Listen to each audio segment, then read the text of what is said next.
Afrique Midi, vous êtes les premiers à savoir et comprendre. Bienvenue. Bonjour à tous. Afrique Midi, sans voix, sans sa voix historique. Laurent Sadou, qui nous a quittés hier, à ce micro. Cette toute dernière information en RDC, République démocratique du Congo, des affrontements à Kinshasa, la capitale, aux alentours de la résidence du vice-premier ministre Vital Kamerhe. Selon des témoins, il y a eu des coups de feu tirés par des hommes en tenue militaire, des affrontements avec des membres de la garde présidentielle.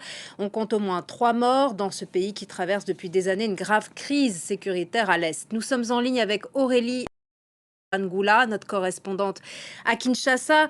Que s'est-il passé exactement? Est-ce un avertissement ou une tentative de coup d'État? Bon, selon l'armée, cela était une tentative de coup d'État contre le régime du président Félix Tshisekedi, d'après les messages briefings que l'armée régulière a diffusés à la télévision nationale par le porte-parole des forces armées congolaises, le major Sylvain Ekenge. L'armée a déjoué un coup d'État tenté par les ennemis du peuple congolais, a rajouté le porte-parole de l'armée congolaise. Pour moi, étant qu'analyste politique, j'ai également fait des analyses suite à cet événement anticonstitutionnel. On sait tous comment est-ce que les coups d'État passent dans le pays. Ici, on l'a vécu en 1997 avec le feu Laurent Désiré Kabila.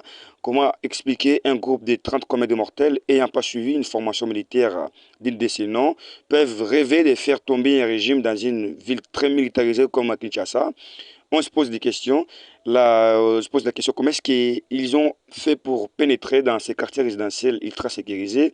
Ni les aéroports internationaux du pays, ni la télévision nationale étaient saisis par ces terroristes qui veulent renforcer ou renverser le régime en place. Par conséquent, cela démontre à quel point c'est un scénario monté par le régime en place pour faire diversion de leur gestion au sommet de l'État. C'est un saut de cabri.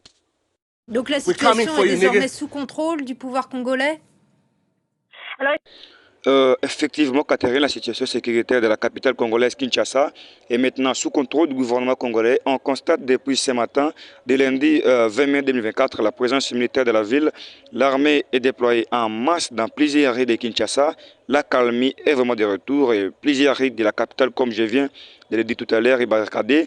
Les assaillants qui ont pris d'assaut le palais de la nation, qui est le bureau du président de la République démocratique du Congo, et qui ont pris également en assaut la résidence officielle du vice-premier ministre, ministre de l'économie nationale et futur président de l'Assemblée nationale congolaise, ont été appréhendés par les forces de défense congolaises et placés en détention strictement surveillée.